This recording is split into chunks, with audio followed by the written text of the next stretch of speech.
RealToon, there's some real money in the room. No love. Yeah.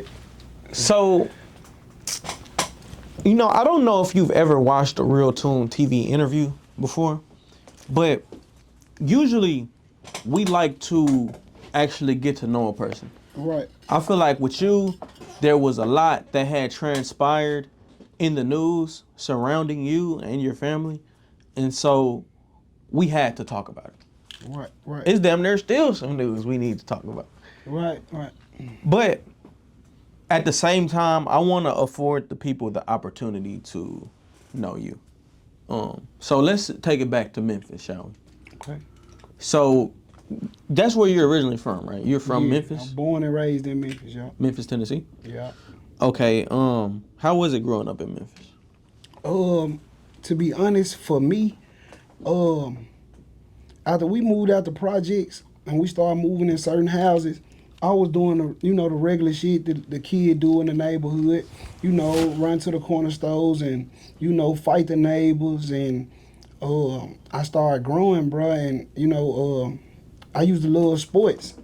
And it was a little bus used to come to our hood every Friday when we get out of school and shit and take us to the gym, feed us pizza, teach us about God, and they drop us back off. Right. But when they drop us back off in the hood in the middle of the night, niggas done been arguing on the court, playing basketball. So, niggas, what they call jonesing, checking, peeling a nigga, like look head ass nigga, look pants ass nigga, shit like that. When we get off that bus, you had to fight sometime, you know what I'm saying? But fast forward, I was deep into sports. I wanted to play football, but every time I went home, I was back in the trenches. So, it just started rubbing off on me. The music, my brother rapping, and, everything just started rubbing off on me. And I had to get my own experience of the streets. So, once I got to the end of my high school, I touched some bread. I touched a good number of some bread, and it was up from there. You know what I'm saying? I was trying to reach my highest peak ever since then. Right. So at some point, you live on Tutwiler Street. Describe that.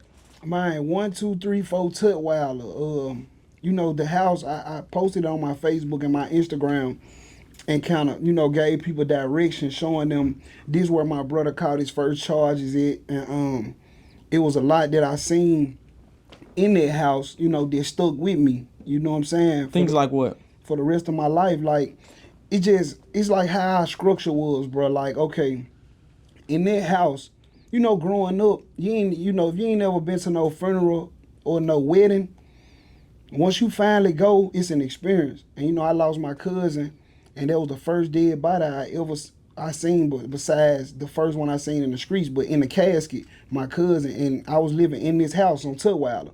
Me, my mama, one of my mama friends, and my mama friends' kids, and my mama kids. We all stayed together. So, I'm in school at this house, and this is where my brother caught his first robbery charges at. So, he going to school, this school called Northside in Memphis, and I'm going to school called Snowden. And it was the typical family, man, After I seen my cousin die and I experienced it the whole way, I'm like, it can't get no worse. But it did. And real quick, like, my mama had took a game or something from my brother, you know what I'm saying, and told him that she was gonna buy him another one. And he ended up then getting his game. So, What you mean took his game? She basically needed to sell his game. Like finesse? Yeah, finesse. Like, what kind of game did he have? It was a PlayStation. I can't remember what kind it was, but it was a PlayStation. She needed to sell it for some money. Right. And she was telling him she was gonna get him another one. And that shit went super bad. And one day she whooped him downstairs. She whooped him, and Did Finesse buy it? Nah, she bought it. Okay. He in high school now, so Right. He had it. He felt like he had it hard because back then we used to wear the Dickie jeans. The Dickie pants, and like once you throw them motherfuckers in the washer and you bleach them, now they dead color. And no, I seen him in a room like with a marker and shit, marking the little marks, this bleach. You know, in his mind, he always felt like he had to keep himself together. But back to the story, Mondu took the game from him, and he ain't never get it back. They got the having words about it. She whooped him, and it was like a little window by our door, it was a skinny window. He fell in the window, and the junk bust and everything. I believe he cut himself a little bit and shit like that. But after that, bro, like he turned into a monster, bro. Like he quit going to school. He was skipping. It was days I was waking up, coming downstairs. He was down there gambling. 7 o'clock in the morning. Him, his dad, and probably another nigga. You know what I'm saying? So after about 9 o'clock come, 8:30, before I hit the door, he still gambling. So I know he ain't going to school. You know what I'm saying? But fast forward, this where he caught his robbery charge in. Now his first charge was on a pizza man. Now remind you, like when he was at school at Northside, they hustle. They used to steal like laptops and shit like that. You know what I'm saying? From the school and come back home and sell them. So we'll have a house full of laptops, about 30 laptops. And my brother daddy used to pull up over there to the house. He wasn't dealing with my mama, but he was, you know what I'm saying? He was really in the streets. Like he was really having shit. So, you know, they'll be gambling or doing their thing or whatnot, but his dad will come up to the room late nights and, you know, set his gun on the TV, set his crack on the TV, and tell my brother to run his bad water. Bro, run his bad water. But every day he came over our house, he'll just change his clothes and leave. So I'm seeing him. So now, is this your daddy or your mom's friend, or is there another? This friend? Ricky daddy. This ain't this just Rick daddy. This ain't, you know, all us guys, we got different dads, but this Rick daddy. Right. So he come in and set his gun on the TV, you know, bro run the bad water. And every time he come in, he got new clothes with him. He got bags with him. So the closet was full of new shoes. I'm talking about from the front to the back, bro. Designer shoes. Like every designer outfit you could think about, bro. Back then they were rocking Robins and shit, all this shit in there. Him and my brother were the same size for some reason. So now bro was in that shit. But at the same time, he like, I ain't doing exactly what he doing. So I'm trying to keep this shit up. Like I gotta have something. I see my daddy having shit. Like I gotta have something. Man, next thing you know, man, he started robbing motherfuckers in the hood. And this shit went global, like the real newspapers. Like we had the real newspaper with bruh and these other folks in that shit for robbery and shit. So that night, nigga, I remember that night. And I can speak about it now because this shit over now. He done did the time for it. Just like one of my big homies passed. And I speak about him, shit that I never spoke about. But it's over now. So, I get him the story. But shit, I'm in the kitchen. We had them stoves that you turn and that bitch go tick, tick, tick, tick, woof, with the fire. So, man, we was just so hood, bro. We'll lay our little ham on the eye while the straight fire and flip the joint on the fire and cook it. No pan, you know what I'm saying? So I'm in there doing that. Boom, I see that they moving kind of funny. They in and out the door. And then boom, boom. So I'm looking out the kitchen. I look down the hallway to the front door. My brother then closed the door and like turned it back to the door so nobody can come in or go out.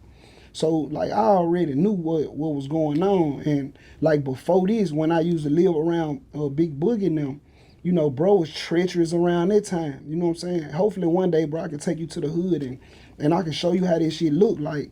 He was treacherous then.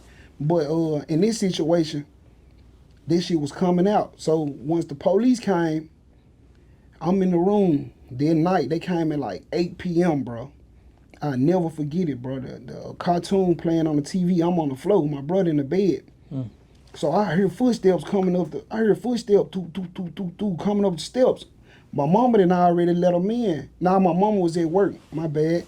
My mama used to work at a gas station. She was at work. And them folks asked, somebody let them in. And they came in. They came upstairs. It was 2 police officers and one in a detective coat, like a long brown detective coat. And he stood my brother up. He was like, hey, your name Ricky Hampton. Like, stand up. Turn around, put your hand behind your back. So I'm getting up off the floor. I'm looking at this shit. I'm like, wow.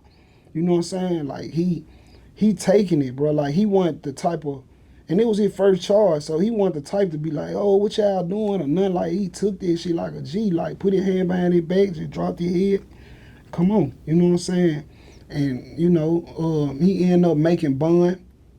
He made bond, and once he came home, he had to wait because he was still a juvenile. Like I said, he was How do you make bond as a juvenile?